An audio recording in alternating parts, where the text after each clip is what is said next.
Hi everyone. Today we're going to read a biography of Amelia Earhart entitled Discover the Life of an American Legend, Amelia Earhart by Don McLeese. I picked this book up at the Kelly Library here in Salem, but it is available at libraries across the state for the interlibrary loan service. So that is how you can get a hold of this book if you'd like to take a closer look at any of the pages, table of contents for example. This is a picture of Amelia Earhart. Whatever boys do. When she was growing up, Amelia Earhart believed that girls should be able to do anything boys could do. Instead of playing with dolls, she loved adventure. After Charles Lindbergh became the first pilot to fly an airplane across the Atlantic Ocean in 1927, Amelia wanted to become the first woman to do so. Living in Kansas. Do you know where Kansas is? Amelia was born on July 24th, 1897, in Atchison, Kansas. Her father, Edwin, was a lawyer in Kansas City, Kansas. Her mother, Amy, was the daughter of a judge, one of the richest men in Atchison. Amelia spent the winters with her grandparents in Atchison and her summers with her parents in Kansas City.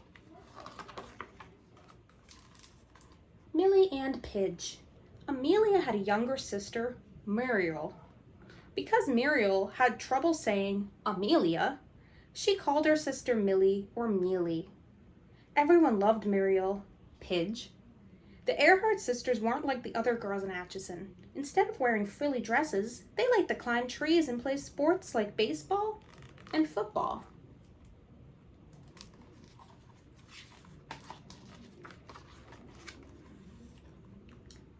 First plane. In 1908, Amelia and her family moved to Des Moines, Iowa. Her father had taken a job there as a railroad lawyer. She went to the Iowa State Fair when she was 10 years old. There, she saw her very first airplane. She didn't think much about it at the time. It was a thing of rusty wire and wood and not at all interesting, she remembered. Airplanes look different today. If you've been on one at all, you would probably have been one that looked a lot different than this. Moved to California. As a grown-up, she moved to California in 1920 after her parents did. She and her father went to an air show with flying airplanes in Long Beach. This time, the airplanes seemed a lot more interesting to Amelia. After one of them swooped by her head, she said, "I believe that little red airplane said something to me." Flying lessons. Amelia wanted to be a pilot, so she saved her money for lessons. In 1922, she bought her first plane. She named it the Canary. She flew at 14,000 feet, which is 4,267 meters, into the air. At that time, this was the highest any woman had flown. She also had some accidents because airplanes weren't as safe then as they are now. Would you want to fly a plane that looked like that? I wouldn't. First woman. After Lindbergh's flight, Amelia was asked to be the first woman to fly across the Atlantic Ocean. She said yes. The only problem was that she would be a passenger, not the pilot. On June 18, 1928, she flew from Nova Scotia to Wales across the Atlantic, a trip that made her famous. This here is a photo of Charles Lindbergh, who is the pilot that's referenced in this story. Another old photo. On her own, Amelia wouldn't be happy until she'd flown a plane across the ocean as the pilot. On May 20th, 1932, exactly 5 years after Lindbergh's flight, she flew to Ireland, all by herself. When she got there, she landed in an open field. A man saw her and asked, "Have you come from far?" "From America," she replied.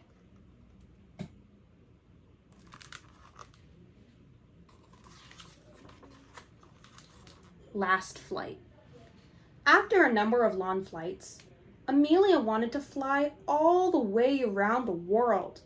She started in June 1937.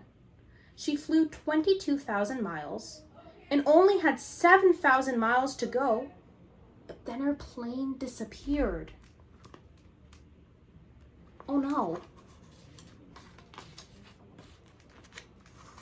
Amelia's plane probably crashed into the ocean, but it was never found. The mystery made Amelia even more famous. The brave woman became a legend. And that concludes our story on Amelia Earhart.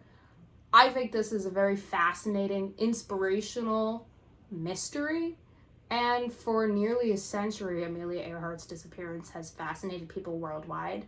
So I've been talking about America and American history in a lot of these videos through books. And I'm branching out to some biographies of Americans that are notable. So thank you for this story, and there will certainly be more. So join me next time and we will read another story. Bye.